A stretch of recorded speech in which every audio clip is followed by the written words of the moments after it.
So I have with me someone here who has about half a decade of experience in the HR field, and to just talk to us about what the job market in 2024 looks like, and what anybody who is graduating from the university or who is looking for a job or a career change can actually do to better their chances at getting a well-paying job in Nigeria or in Lagos, or in Nigeria as a whole.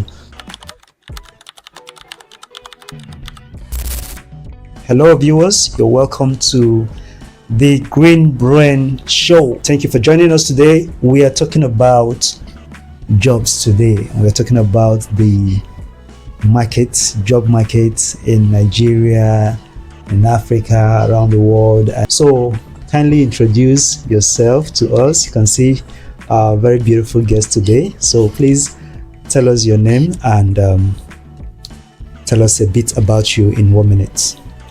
Okay, so my name is Grace Oluwadare. I'm a human resources professional and I've been practicing for 5 years now. Okay, so you're welcome to the show. Thank you. And thank you, everyone. Yeah, and then what we're going to do is we're going to be asking you a couple of questions, and we just want you to give us punchy answers, straight to the point, something that the viewers can get the best value from. Okay, so that somebody who's looking for a job can actually watch this video, and at the end of this video they can go out with that information and get a job. So the first question that I want to ask today is for a person looking for a job. All right, so what are, from the HR perspective now, what are some of the traits or some of the threats you look for in a candidate during the hiring process, or what are maybe 3 most important traits you look for in a candidate during the hiring process?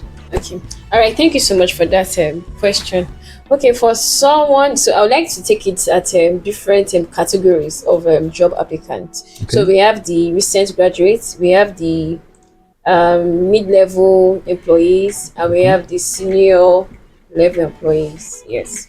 So for those who are just seeking for their employment, so I'm referring to the recent graduates now. So one of the things you look out for is their ability to adapt to a particular task. So sometimes, because if you are looking at recent graduates, most of them they have little or no experience. So we are not looking at number of years of experience. You might not really necessarily have the required skill that we demand at the time.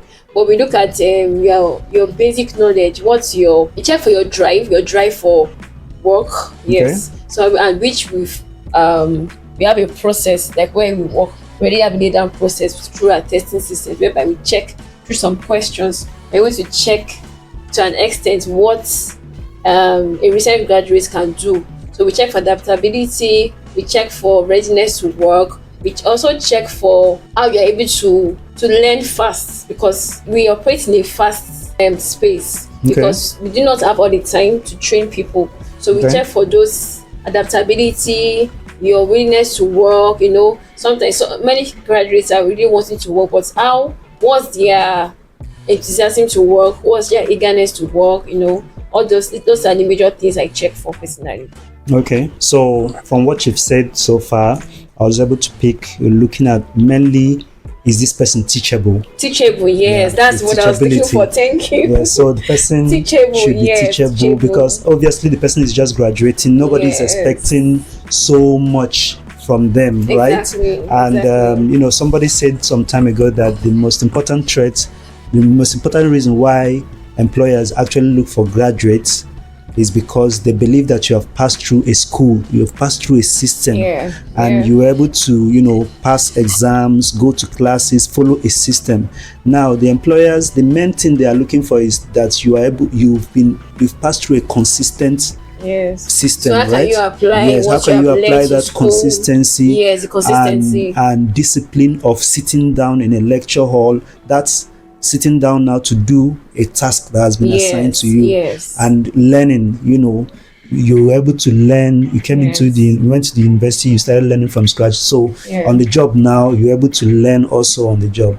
Yeah. Awesome. So teachability, I believe, is the main thing, The and major, yes, that's one yeah, thing and we look out for. adaptability also. Adaptability, yeah. All right, and also the humility to be able to Yes, go through yes, this. All right. yes. So awesome, awesome. What about for a top level person? Such a person now is not expected to be still trying to learn and all those things. What are the things Yes. expected from So for the such? mid-level or the senior level candidates, we are looking for positions. We look up their experience, we check out for their experience, we check out for their skills. So Okay. most of the time, because sometimes the time at which we train applicants might not be sufficient enough to carry out the task done. So when I'm saying sufficient, so most of the time, clients wants people who already know what to do.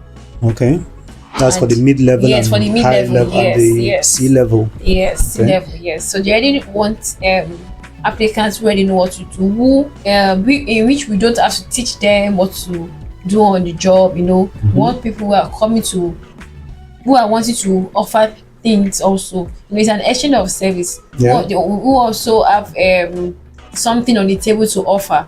So we just want to train and keep training. Sometimes just keep training and training, and at the end of the day, most of the applicants just walk away, Okay. and we lose our both ends, not being able to in terms of cost of training and also cost of hiring. So if we are dealing with candidates who apply for the senior level or mid-level, we check out for their level of experience and the required skills. So those skills, so this, if them having those skills will now determine if they will move on to the next stage of the replacement process. Okay. Yes. So we are looking at more of managerial Role. skills, Yeah, managerial skills. and being able to actually. We are looking for people who are trainers now, not people who will be trained. Not just trainers now. We're looking for people who already have knowledge of the job. Yes. We're looking for people who already have the expertise. The expertise. Okay. We're looking at people who are already proficient, who are competent on the job. So we don't want people who are just saying they want to. We just want people that want to work. We're also checking at the quality of work, quality of service. We're not just checking for, okay, can I do this? We want to say, to what extent can you offer this? To what extent can you meet up with the goals of the organization? Okay, so I want to know, for somebody who wants to get a job of a junior level or entry level, right? Normally it's 0 years to maybe 2-3 years of experience, right? So what about for mid-level and top level jobs? What's the usual number of years expected for one to have been in that line of job? Okay. So for mid-level is 5 years. The senior levels we're expecting like 10 years and more. That's for management level now. For management level. Yes. Okay, awesome. Thank you so much for that answer. So we want to know, there's an industry for resumes and CVs out there. There are a lot of apps out there, a lot of websites, and people also, even groups on social media that offer this resume building, cover letter writing stuff. So if there is this, big industry, is it really, how important is a cover letter, a well-crafted cover letter and resume or CV, depending on which terminology, position. Okay. So how important is it, and then what exactly makes for a good resume and a cover letter, from your own HR perspective? Okay, all right, thank you so much. So for a good resume, we during hiring process, we check out for the level of years of experience. We check out for not just number of years of experience, we also check out for relevant experience. So when I say relevant experience, for instance, if I'm filling a role of an internal auditor, and then they have someone applying as an account officer, okay, I might not want to consider that person, because I would not say because internal audit is about accounting, and because he has an experience in accounting, I should still give him a chance.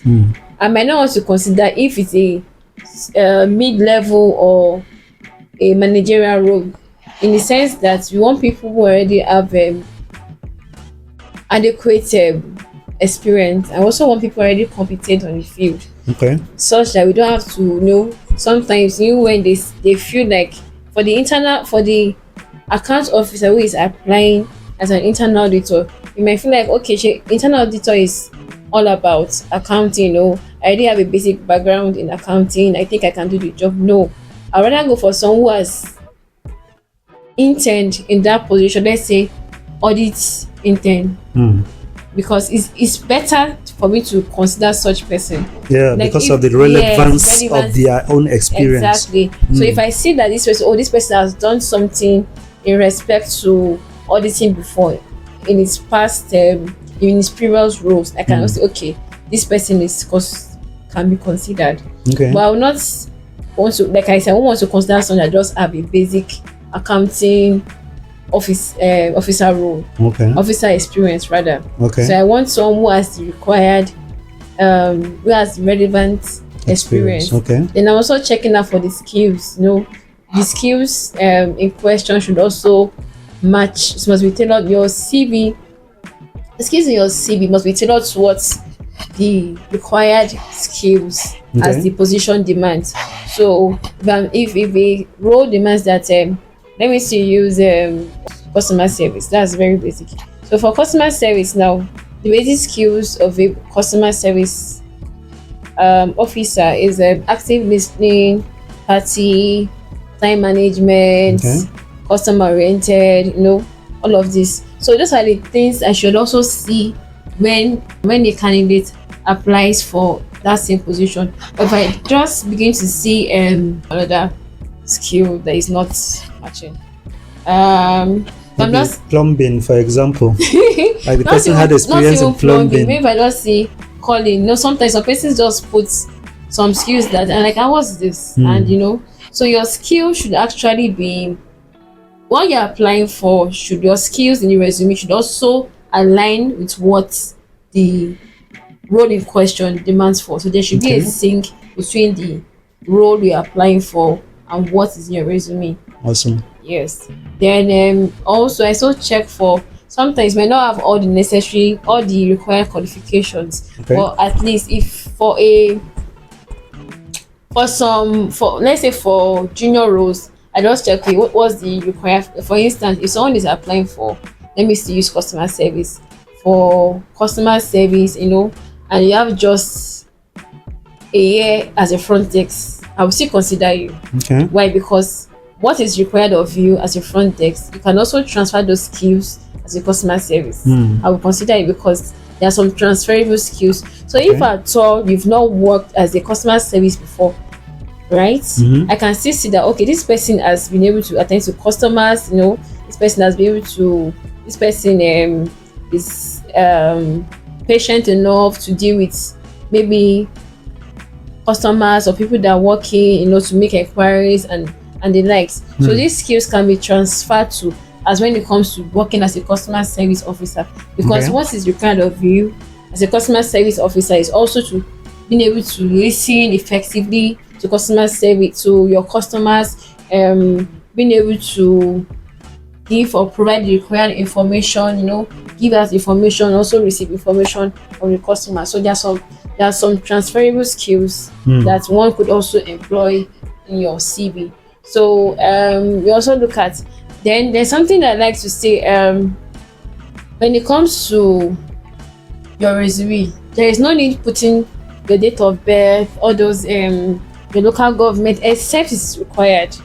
Yes. So if it's not required, there's really no need. But require in this case will mean that to be listed on the job. Yes. So now, for instance, if there is a job vacancy that states you must not be less than 29 years old. You must be within this between 25 to 29. Then it will be okay, because the only way I can get to know that, this person is actually less than 29, if I say, okay, the date of birth 19th of November, this, so it's clear that, okay, this is where I was born. Then it can help me to know, okay, this person can be shortlisted for this role. But on no ground should anyone include is date of birth, or maybe local government for you um where you come from. What about gender? Gender, yes, it's also just as age. So Okay. it's not, if the job vacancy does not specify exactly what your gender should be, there is no need. All of that makes your CV a bit clumsy. So there is no need putting. So what we just need, basic things we need is that your, especially for your cover letter and your resume, your name, the arrangement should tally your name, email address, phone number, then residential address. Okay. So those, they should tally in terms of arrangement. So those are the major things you're looking at, because you want to be, sometimes employers want to be sure that where you reside is not so far from the where the office is situated. Yes, so that, because sometimes some persons claim that they stay so close to the office, but by the time, at the time of employment, after they begin the employment, they begin to make complaint that, oh, I stay very far. Okay. But all of this is was well communicated. We don't want people who stay very far, because when you decide to go against this, it becomes an issue, not just for us, not just for you, rather also for us, because it affects your job, because the old stress tells on having to journey that long, So their productivity will their also productivity, yes, dive. Okay. yes, it affects the overall productivity. Yes. So the name, phone number, Address, residential address, yes, email, email address, email yes, address. yes, Okay. yes. So that should be provided. Then we should also have the. So I'm just trying to run through the arrangement of the CV. Okay. Then when we have that, we also have the skills. Then after the skills, we have a summary. Sorry, we have the professional summary, your work summary rather. So that's your experience, what you've done, professional experience. So that's a detailed information of where you've worked, number of years you worked, when you joined the organization. Then you need to also put in details what exactly you did while you were in your previous company or your present company. What exactly you did. Yes. Not yes. just saying you worked in the company. Yes. But you have to actually, because this is a very key place, a lot of, I believe a lot of employees or job seekers make a mistake. They put vague sentences. So we want to see relevant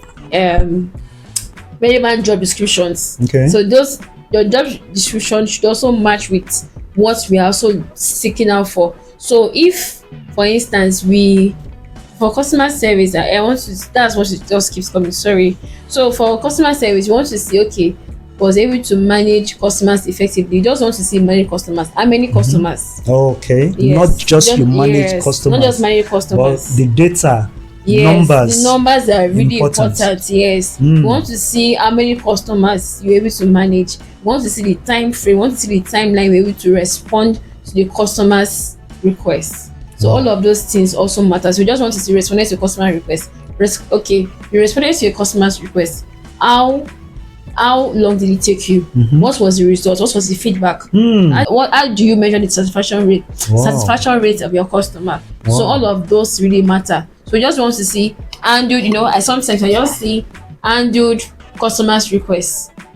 Then what kind of customer? Then again, how did you deal with high rate customers? So all of those details really matter because sometimes when we employers, we don't have all the time to start selecting CVs, reading thousands of CVs. So we have this 8 years, and what we program in 8 years is what selects. Okay.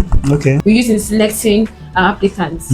Yes, and sometimes some persons will be like, "Oh, I'm qualified for this role. How come I was not selected?" Sometimes my own feel like it's all possible that we've had a situation whereby 2 friends applied for the same role. Okay. One was selected, the other wasn't selected. Okay. I know the other which wasn't selected was feeling maybe some form of entitlement, like, oh, but I was the one that taught her during the test, or I was the one that put her through for the interview. How come I didn't get the job and my friend got the job?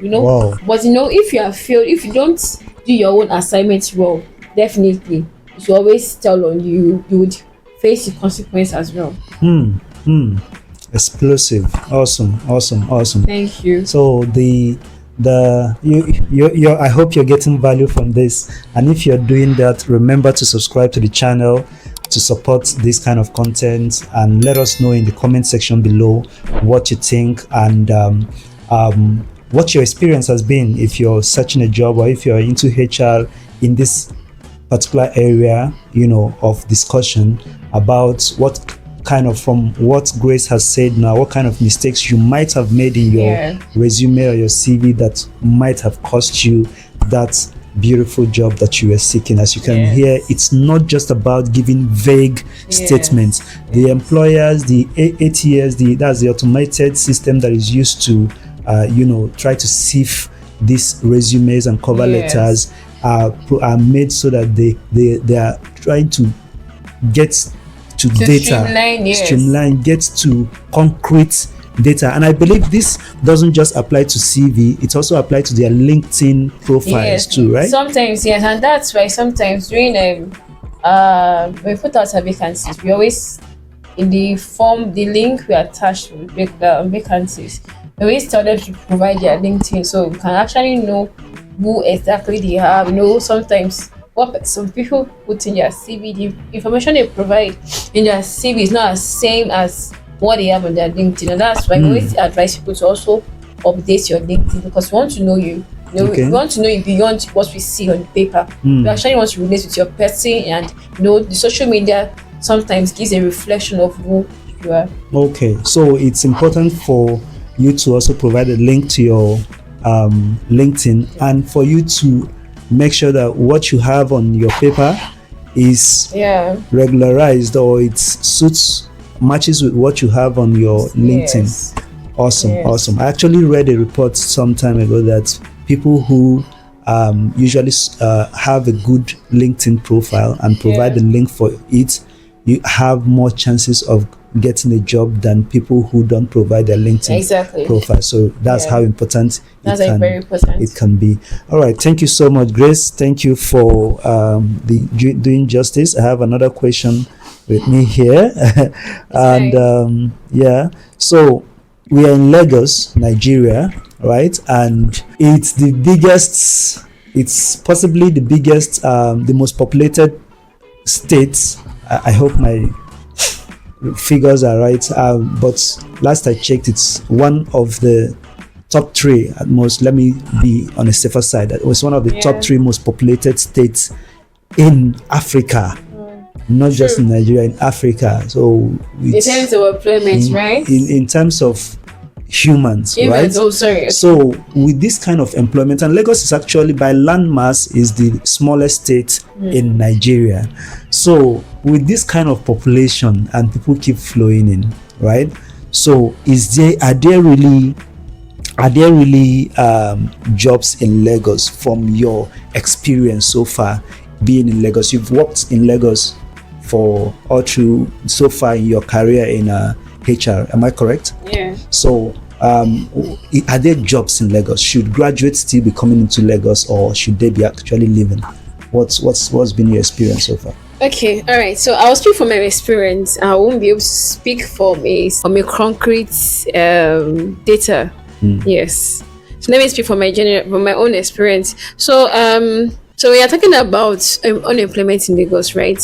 So I've been able to figure out that the state or the rate of unemployment in Lagos is not because there are no jobs in Nigeria, but I realized that many people are not even employable. Many youths are not employable. Yes, they're not employable. So sometimes I could have 55 people apply for a particular job, but by the time we filter the whole application, we see that less than 5 people are qualified. And even out of the 5, most times we really can really say, okay, 2 people, or just if not one, seem to be a fit for the role. So it's not because the rate of unemployment in Nigeria is not because there are no jobs, right? But because many people are not really employed. Many people are not, we have lesser talent than applicants. in Nigeria. I don't know if it's Nigeria. Sorry, let me just say In Lagos. in the labor. Let's say the labor market. Okay. Let me put it that way. So we have lesser talent than applicants. So we could have a lot of applicants, but organizations are not just searching, or they're not just seeking for applicants. They are seeking for talent. They're seeking for people who can help them achieve their goals. They're looking for people who can help them drive their goals and also contribute effectively to what the organization has stated, and to what they also every organization has a mission and vision. So if anyone is coming, we're not just looking at, okay, what can this person do, and we're not just looking at, of course, what you have done before is really crucial, but we're also looking at, okay, how can this person contribute so much that this person be able to there'll be a significant effect in what this person has been employed for. Wow. So we just don't want applicants, and that's why you see that we're having so many high turnover rates, and because some of them, when we check, we could see we have a higher record of termination as compared to those who resign, and that's because many organizations is tired of spending a lot, not just in the hiring process, or not just, but also, sometimes when organizations can't just keep paying salaries when there is no productivity. There is no productivity. And when there is because looking at the state of the economy today, many organizations are trying, because they want they want to be able to balance income. They want to balance income and productivity. Sorry, revenue. Okay. Yes, revenue and productivity. So if revenue and productivity is not at par in an organization, many employers will be forced to lay people off. So it's not because that's what I'm saying. The rate of unemployment in Nigeria or in Lagos is not due to the fact that we don't have jobs. So there are jobs. There are jobs. There are jobs in Lagos, but the employability of the candidates of the jobs is the problem. Yes. There are jobs. Yes. That's what we are getting from the HR perspective now. There are jobs, because every time, right, if you belong to all these job groups, they're always posting jobs. So actually, Grace here has a job group which I'll be providing a link for, which you can actually join if you're looking for jobs. So you realize that there are hundreds of jobs pouring in, but the problem is the employer. So is there any way, is there any solution for this? Is it a personal problem? Is it something people have to solve on their own, or is it something companies can come up with something to do, or the government needs to come in to help people become more employable? How can this, is there any solution you're seeing on ground? Okay, so I would like to start from the part where employers have provided measures just to ensure that employees are employable and employees are also productive, and I realized that for many organizations there is a learning and development platform for employees, such that they are not just working, they're also working and they're also learning on the job. Okay. So they ensure that every staff is entitled to at least 2 trainings. Some of them might be entitled to 2 trainings in a year. Okay. Some might be entitled to 1, just to ensure that they're not just working, because you can be working and you're not learning. Okay. So there wants to be a balance between working and learning and growth. Yes. So because you could be working and nothing is changing, there's no career growth, and sometimes many employees also when they realize that there's no career growth. Yes. So I know some employers or many employers are putting measures in place just to ensure that employees are growing in their in terms of their career pursuits. Then also, I will not just advise that employees or applicants wait till when someone sponsors them to train. They can also, there's something we call self-development. So you can also, there are so many platforms today in the internet. We have Coursera, we have Alison, we have Udemy, and so many of them. Even YouTube, yes. Because a lot of people will be watching this too on YouTube. So learning YouTube is like the biggest university in the world, because there's almost nothing you want to learn that you won't find resource there. So I also want to say this to myself. Learning is intentional. If you're not intentional in learning, there is no how you will grow. Growth comes with learning. Growth is not passive. Growth is, it's Growth a, is not yes, passive. it's something that you have to be conscious. It's something you are taking. No, it's not something that you are doing on your own comfort zone. It's something you're intentionally doing, something that you're consistently doing. Intentionally, consistency, I know, continuously. So all of this would help you to make you employable. I know. And sometimes, I won't advise I just study anything or just, attend any programs or apply for any course that is not relevant to you. Okay. So if you are going to apply for it, let it be a course that okay, check, have you do a there's something we call to evaluate yourself. So I will get you what SWOT it's SWOT analysis. Yes, SWOT analysis. Yeah, I wanted to mention SWOT analysis too. Yeah, so check, okay, to know what exactly you need, because that's the only way you can know the kind of course you should actually apply for, you should actually register for.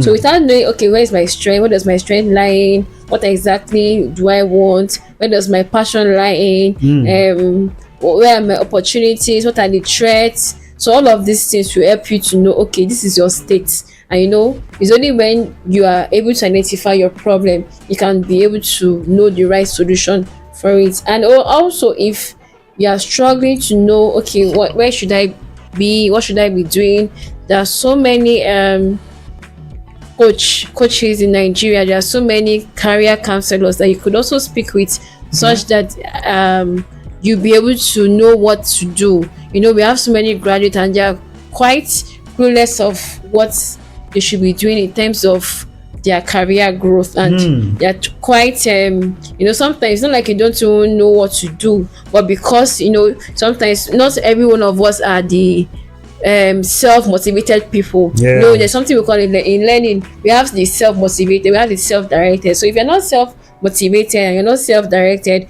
you won't want to learn, even when you are really sure that you should be learning at that particular point in time. So you can speak, we don't just keep quiet. We have so many of them. You can also reach out to me, if you are struggling, if you are still trying to navigate through your career path. Okay, so I'll provide the her social media handles. I'll send her a DM. Your DMs are open, right? Yes, please. So reach out to her or to Grace Oluwadare for if you have any questions, because it's very, very important, that clarity. Yes, clarity. Yes, that's the word, clarity. A lot of people don't just know what to do with their time, their life, especially those who are just graduating. And they do POS today, tomorrow they try music, next tomorrow right? next tomorrow they think they want to open a church, and then so on and so forth. And before you know it, years, from my experience, I realized that the years run so fast. You feel like you're 22 today, and before you know it, 8 years is gone and you're already 30. And then and the job market is not so forgiving for the number of years. And these days, when we check, many employers want people who are really young, because we don't want people to feel like younger ones are more vibrant, and the eagerness is there. They're more vibrant. They are more teachable. You can move them around. Yes. We're looking at that flexibility, adaptability, and all. So, and that's why if we check so many, we see we don't want less than, not more than 25. Some not more than 20, like 26. Like, what about those who are like 35? What's the hope of those who are 40? Does it mean that there's So what? Let's even look at that question. What's the hope of those who are over 25, who are people like me? So what's the hope of people like us? What's the hope of somebody who is 30, who probably has just some people actually were not so lucky to get into school early enough. I know some people who sought for admission for 6 years, 5 years, and probably nobody gave them a good advice initially to probably do a different course or something. They were so stuck, or they were just not lucky, or there was family problems, job problems. the world, people have different issues they are battling with. So for somebody who probably just graduated at 30, all right, or somebody who has been struggling Yeah. with different things and they are now 35, in the job market, is there really hope for them? Okay, so there is hope for everyone. Okay. So the sense of hope comes from within. Okay. Yes, there is always hope in as much as you can see. So you have as much as you can see, as much as you can think or imagine.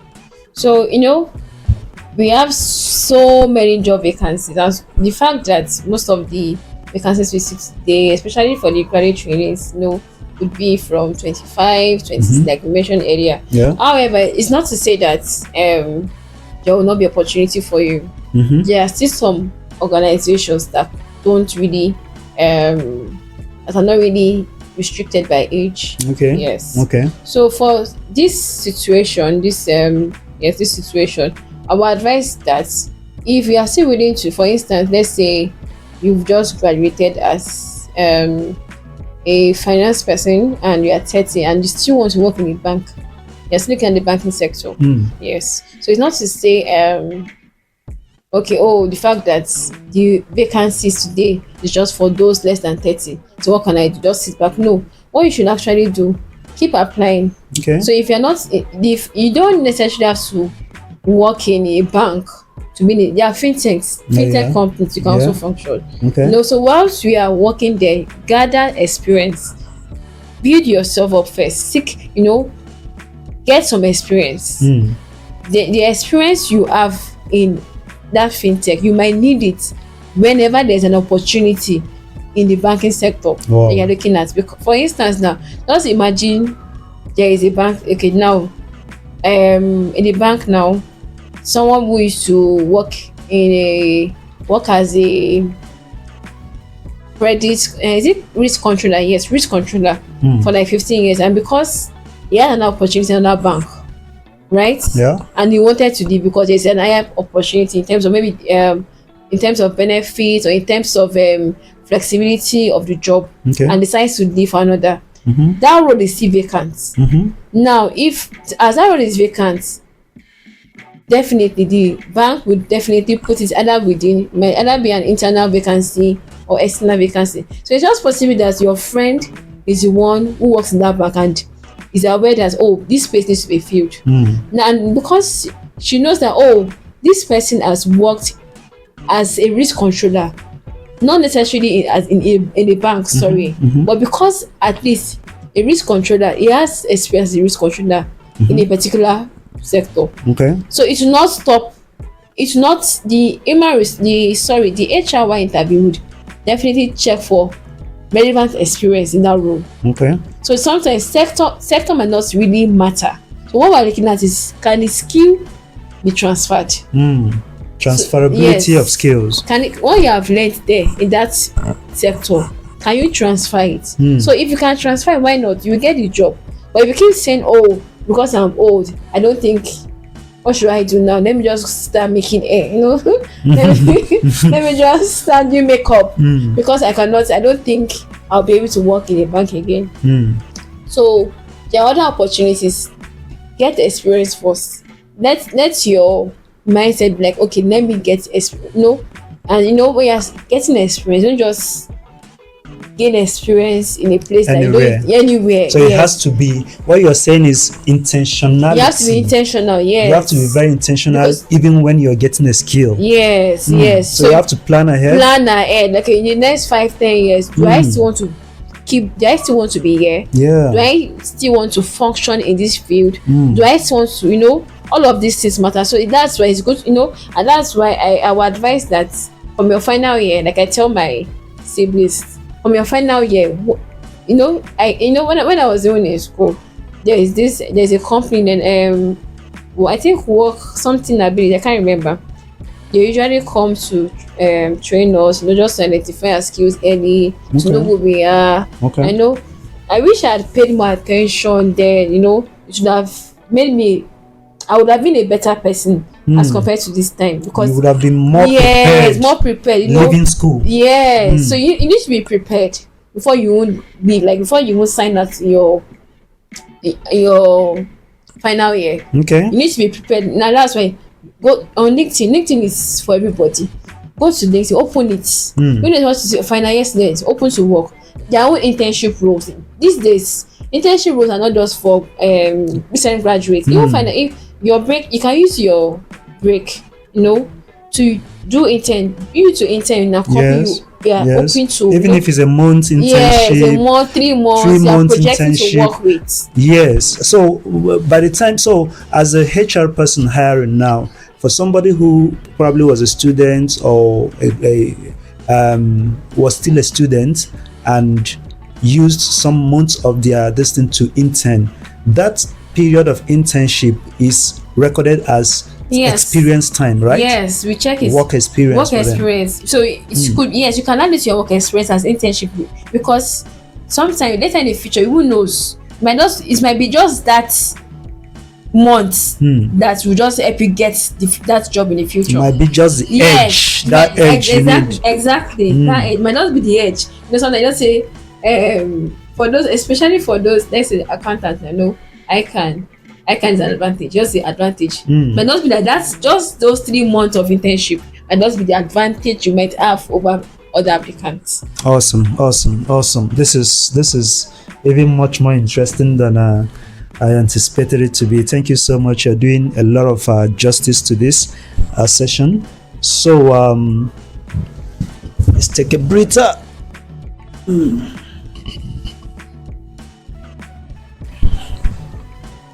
Okay, so thank you. Remember, we are with Grace Oluwadare here, and she's a HR professional for half a decade now, and she's giving us back-to-back amazing resources that we can use to get jobs or get our career to the next level. And then the next question I have here is is about outsourcing.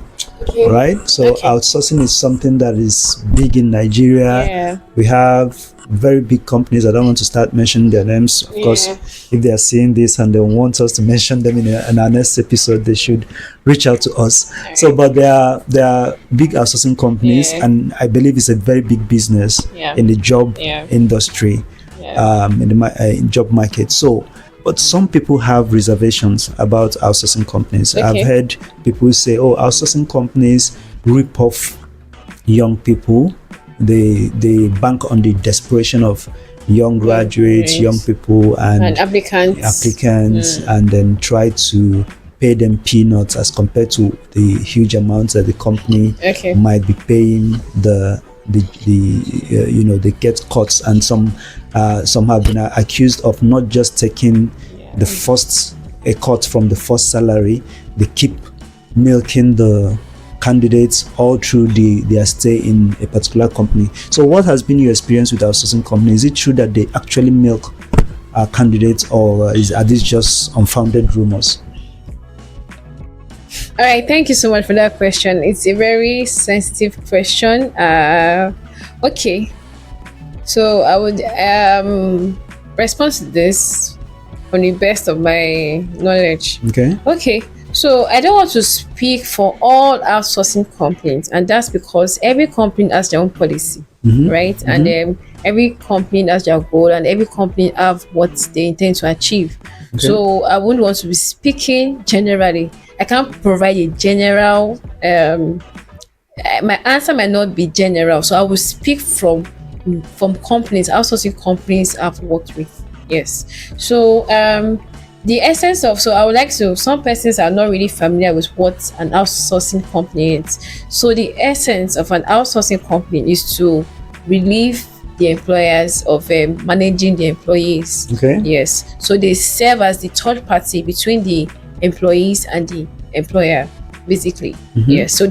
So after the recruitment process, they continue the other HR processes, which is it could be onboarding, it could be payments of compensation and benefits, it could be employee relations, it could be employee engagements, it could be all other HR functions. Yes, aside recruitment. Okay. Yes. So for outsourcing, like I said, is to manage.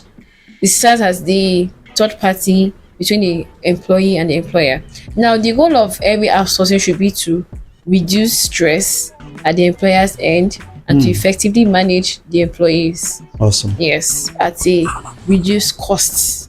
Yes, so that's the essence of what outsourcing companies do to reduce costs. Okay. So now I would like to take it from the fact that you mentioned that some outsourcing companies extort applicants, desperate applicants, and let's say recent graduates.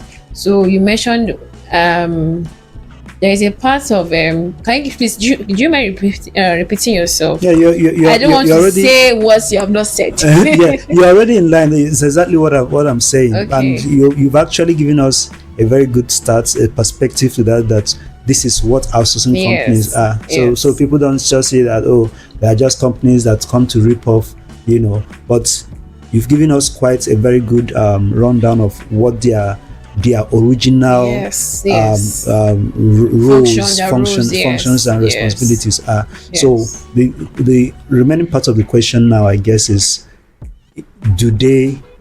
are there really situations, real life situations that you've experienced where outsourcing companies are actually involved in exploiting job seekers? Okay.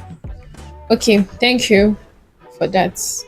And also, if the opposite is the case, if they have been involved in empowering job seekers, you can also let us know. Okay. All right. Thank you so much. So for outsourcing companies who have been allegedly known to be exploiting candidates, so I believe every company would always make their policy known to candidates. Okay. For instance, now there is no outsourcing company. I want to believe there is no outsourcing company that will tell you, okay, if I give you a job, you pay me 75% of your salary. And that's why I'm going to speak from the angle of the outsourcing company and also the employee or the applicant seeking for job. Okay. So now let me start with the employee. So now if an outsourcing company has made it known to you that when you get this job you're applying for through us, every month you are expected to pay us 15% percentage of your salary, right? Regardless of if the employer pays the outsourcing company or not. Okay. Yes. Okay. So if it's in the contract that every month you give us 50%, if you sign it, I see no reason why you complain. Because okay. this has been communicated to you already and you agreed.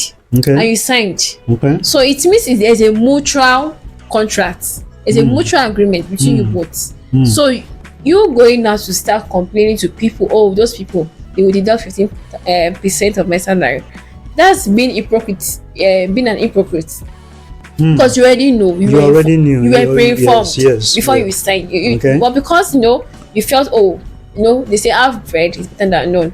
Let me still take it. Now you get to the company. Let's say for those who are the direct employee of the company. Let's say for the role of a data analyst. Okay. Averagely 300,000 naira. Okay. And you decide to go through this company, they are paying you 200, right? And if from the 200,000, you've already signed that you'll be paying what? You'll be paying them 15% of that 200,000 naira to them every month. Okay. Now you being jealous because your direct staff is earning 300,000 naira or more. It's not it's inappropriate because already they've made it clear to you, but you decided to go for it. So you shouldn't be feeling over entitled as to this my colleague now is any more than me. No, it's any more than you, but you knew that would happen. Either it's any more than you at that time. It's not something the outsourcing company should worry over because you were already aware. Awesome. The salary was the remuneration was already stated to you. This is what you'll be earning. Benefits was clear. This is what you'll be earning at the end of the month annually. These are the expected benefits. Okay. And you decided to go for the offer. So regardless of so if you were not contented with what was being offered at the time, then you could have could have declined, or you could have probably renegotiated, Okay. or something. So you now saying, oh, those outsourcing company, if you go there, they will take it away, or they will deduct your salary, that's being an hypocrite. That's not being sincere, and that's being it's, I don't know the right word to use, but it's not a good attitude. It's like you're blackmailing the outsourcing company, because Company. you're already aware. Okay. And Okay. if every business have their own form of operation, I'm sorry for cutting you in. Yeah, no, go on, go on. No, Every please go on. business have their own form of operations, and if that's what they've chosen to do, if that's what, if that's how they intend to achieve their own profit, fine. Yes. But now I also like to speak to the outsourcing company. Okay. So I also like outsourcing companies to also realize that the essence of their own essence is to provide support to both the employees and the employers, and they should not also see it as a means of just extorting either the employers and the employees unnecessary. So they should make their service fair. They should be just. They should justify their service to the employer and their service to the employees. So awesome. This is a very, very awesome take, and I'm very glad we looked at it from this perspective now, because some people, some employees, as you rightfully stated, the problem usually is you are seeking for a job. At the time when you were seeking for the job, you were desperate, you were praying to God, oh, I need the job. Exactly. I want the God, please. You will go to the interview under the sun or in the rain, But then once they now get into the job, you begin to complain. they now start, they start hearing things. So from my little knowledge about hiring, I and you can come for the same job interview. Yeah. And I'll be able to negotiate a higher pay than you. Yes. Because I'm better at negotiation. Yes. The company, the HR that is trying to hire, or the outsourcing company that is trying to hire, had made it open for that negotiation to happen. Yes. But you may have been so afraid of, oh, if I now tell them I'm going to take 500,000, they will chase me out of the company. I'll never hear from them again. Let me just settle for 250,000. But I came much more prepared. I know the value I bring to the job. It's the same job we both are doing, but I'm able to negotiate a better pay, maybe 500 or 450,000. And usually what I see, what companies, from my corporate experience, is that companies try to have that agreement of non-disclosure agreements between staff and company, so you don't go about talking about how much you earn with your staff, with your colleagues. So it's a thing of some people now, when they are looking for a job, they are begging God, they now get the job. When they now get in there, somehow they hear a rumor of Green or Anaturuchi is earning 700,000 and I'm being paid 350 or 400,000. I'm at the same department. And before they heard that, they were okay with their pay. But you know how the human minds work. Once you've heard that somebody that's doing the same work with you is earning higher than you, there is no way you're going to rest. So they start antagonizing either the outsourcing company or the employer. And you see somebody who was grateful for getting a job becomes so ungrateful and unproductive at their job. It's awesome. And also for the outsourcing companies, just as you rightly said, they should always remember that they are dealing with people. And the truth is that due to the level of unemployment in our country, in our society, some people just want to get into the work. There are people who work in outsourcing in banks. The agreement that was reached when you're getting that job will be you're working from 8 to 5. But unfortunately, when you get into the job, you start working sometimes from 7 a.m. or 6 a.m. to 8, sometimes to 9. I believe you know what I'm talking about. You work till 9 sometimes, and then there's no compensation, there's no overtime being paid for that. So the outsourcing company should be able to negotiate these things with the company, right? Because that's their job. They are meant to provide that interface between Yes, that between the employer and employer and employees. employee for the benefit of both Both parties. parties, yes. To create a balance, to create Yes. benefit for both parties. So they should be able to say, okay, if you're making our staff we are bringing to you work overwork by 2 hours or start work earlier by 1 hour, then there should be a certain level of compensation and overtime My time. for Yeah. that. Yeah. So it's an awesome conversation. Thank you so much for handling that topic. Welcome. You want to add something? No, that's fine. Okay, so we're almost done here. So I want to talk a bit about inclusiveness in hiring process, right? Because we live in a world where there's usually this argument, this conversation of is a man's world. Oh no, women have it better, men have it better. Or it's very hard for a woman to find a job in social industry. No, it's very very hard for a man to find a job. And then there are the people who believe outrightly that there is that Imam Madu in Igbo is knowing somebody. So Okay. you must know somebody for you to get a job. So how do you handle these situations of inclusiveness? And in fact, start answering that question by telling me, from your experience in hiring, do companies discriminate between men and women in Nigeria of today? All right, thank you so much for that question. Okay, so when are those days where companies discriminate between male and female? Okay. And that's why for some vacancies you see for gender balance we prefer female. Okay. For gender balance we prefer male, and that's because we want a situation whereby there's inclusivity in I don't know, sorry for that word. we want that, there's inclusiveness. inclusiveness rather in the organization, so such that there's no gender, there's no one is gender biased. Okay. There is no form of discrimination. Some person may say, oh, I prefer a Muslim, I prefer a Christian, I prefer so when we are saying we prefer a Christian, so we're looking at, so what we do personally in my current organization, we use our culture. So from our culture, there is nothing like discrimination. Everyone is entitled to the same thing, Okay.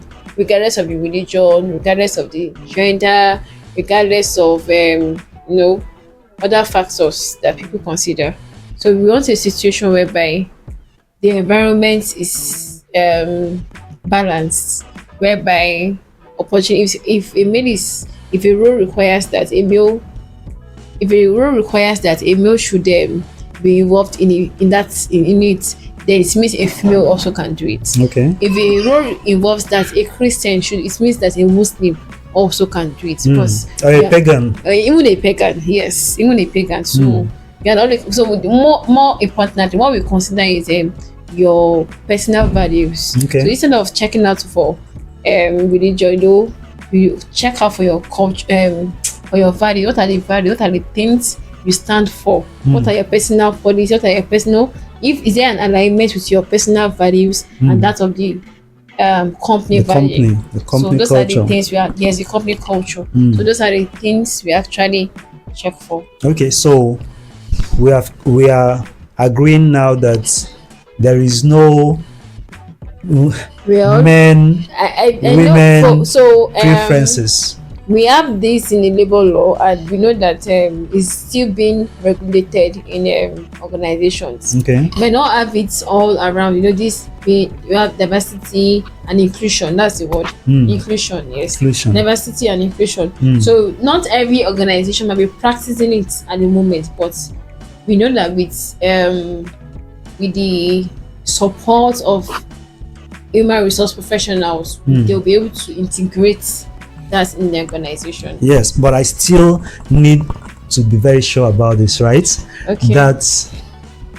because there is a lot of talk, there's usually this divide, feminists against men and all those things, menists or whatever we can call them. But the thing is, I just want to be sure that in Nigeria of today, right? If there is a role you're hiring for, right? Women are not being discriminated against in any obvious form than their male counterparts. Is Okay. that the reality Okay, on so ground I or would not not? say, sorry for cutting in. I Mm-hmm. would not be saying yes or no. Okay. Reason because sometimes you also need to check capacity of that role. For instance, if I need I'm trying to say something really tasking Mm. physically.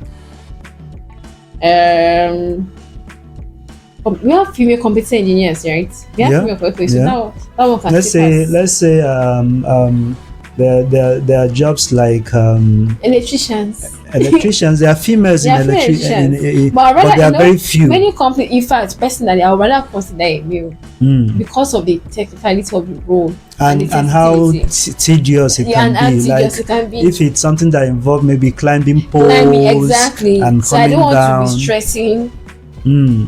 when I can always go for a But meal. still, if there is a woman that shows passion for But if that, it's a woman that shows passion for it and is interested in it, why not? And we know you can. You also check.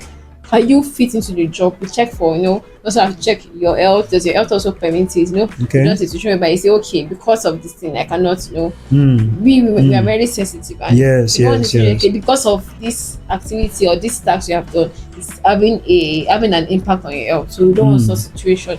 So in as much as there won't be any negative impacts on the gender, or whatever gender, then Yeah. of course the applicants will get the job.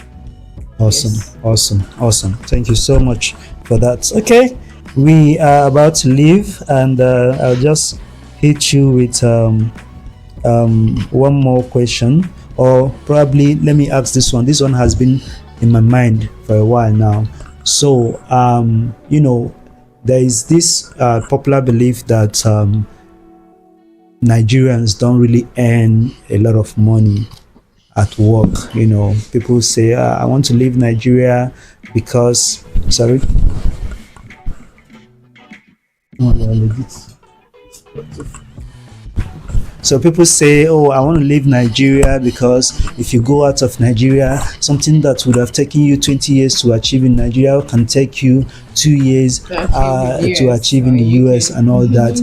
Are they really, from your experience in hiring and job vacancies, are there really high paying jobs in Nigeria for from all the three different levels, both starts what's it called, entry level, mid level, and managerial level? Are there really high paying jobs? And to buttress that, what is like the biggest paying job? You don't have to tell us the company or anything, but what's the like biggest paying job you've ever hired for? Okay. Thank you so much. But please, I will not be disclosing the biggest. That was the last statement you made. Salary, the biggest salary. I won't be disclosing that. Okay. But I would like to say that I want people to understand that capacity to pay employees is dependent on the strength of the employer. Okay. We could be working same position in different organizations but not earning the same thing, because the earning capacity, the revenue capacity is not same. Okay. So if the revenue capacity, let's say for instance in a bank, we could have a customer service earning up to 150,000 naira, let's say 200,000 naira, if not more. Why in a, should I say, fintech or engineering company, some of them might be earning 75,000 or 100 or 120. Okay. And it's not because the customer service, the employee at the fintech company, engineering company is not doing well, because the revenue capacity is not as much as compared to that of the excuse me, as a bank. Okay. So capacity to pay is dependent on your revenue. Okay. Of course, I won't be paying you more than what I know I can consistently pay. So if I cannot sustain an employee's income for the next, let's say, 5 years, or for the next 4 years, or 3 or more, then why do I start with it? Okay. So most organizations, when you see when it's contemporaries any more than, it's because the organization on its own, the source of revenue is higher as compared to where people are earning low. So source of revenue also matter, and that determines what your take home may be. So if, for instance, look at the big fours, of course, people who work there would definitely earn more as compared to their contemporaries in other sectors. Okay. So still, I know you're trying to run away from this question, but can I let me help you with let me make the answer softer for you. Is it possible for someone working in Nigeria, living in Nigeria, Okay. to earn 20 million naira per year? 20 annually. Why not? We have people earning more than 24 million. Do you have people We earning have up people. to 50 million in Nigeria? So I won't be disclosing that. But we have people who earn more than 20 million in Nigeria. In Nigeria. Yes, please. Awesome. So if you're one of those people who are earning that, please remember to support the channel. Support Right the channel. away. Support the channel Right by away. hitting us up. Let us know how much you like to use to support the channel. So I believe you've gotten a whole lot of value from this conversation today. Remember to like this video, subscribe to the channel, and follow us on social media handles. It's absolutely important, and share this video to somebody out there who's looking for a job or who's looking to advance their career. Very, very important. The sharing process is absolutely important. The liking the video, commenting what you think about these conversations, it's very, very important, and so that YouTube and other social media handles where you can be watching this the algorithm can be encouraged to share this out to a whole lot of other people. So it's very, very important. And let us know which question has been most helpful, which question and answer has been very, very or most helpful for you, and also where you want edition. you seek for further insights, you can always reach out to us. Yeah. And if of course, if you have any questions, drop it in the comment section below. I'll make sure that I'll grab hold of Grace to provide answer to your question. And if it's something that is much more personal that you cannot discuss in the comment section below, you can always reach out to her. Her social media handle is showing on your screen by the time you're watching this. So make sure you let us know, or let her know, what your perspectives are or what your problems may be. So Grace, we are about to let you go. Thank you so much for doing this session with us. Hopefully, by God's grace, we most likely are going to have follow-up conversations depending on the questions people drop, and what people say, and what other trends come in, because we like to dive into other conversations, like how artificial intelligence is affecting human resources, how very crucial. technology is used in the hiring process, so that people can actually understand the role of technology and how to actually align themselves with those technologies. So these are things we'll be discussing in follow-up sessions. You've done amazing work on this particular session. Thank you. And I'm really, really looking forward to speaking with you again on the topic of hiring and HR and the job market generally. And I hope that by the next time that we engage you or invite you to have this kind of conversation with us and our listeners, you will oblige us. Definitely. Thank you so much for having me. Thank you everyone for taking out the time to listen to us. Thank you. All right, bye. See you on the next one. Bye for now. Subscribe.